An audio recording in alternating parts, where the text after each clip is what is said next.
আসসালামু আলাইকুম সুপ্রিয় দেশবাসী। শেখ হাসিনার বায়ুসেনা সাইফুল আবেদিনের বাসা থেকে 2,45,00,000 টাকা উদ্ধার করা হয়েছে। এবার বুঝেন গত 7 মাসে সে কত কোটি টাকা সরিয়ে ফেলেছে।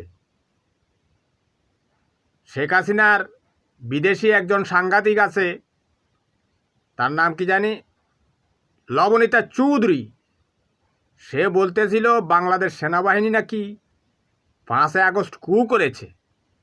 বুঝছেন, সেনাবাহিনীর উপর তার কুনজর পড়েছে এই কারণ দেশপ্রেমিক সেনাবাহিনী কখনো টাকার কাছে বিক্রি হয় না, টাকা বেশ্যায়ও ইনকাম করে, বুঝছেন। কিন্তু শেখ হাসিনার বায়ুসেনারা বাংলাদেশের সমস্ত টাকা পয়সা নিয়ে এরা ঘরে ঢুকিয়ে রেখেছে, আর শেখ হাসিনার মতো জঙ্গিকে তারা ক্ষমতায় রেখেছে।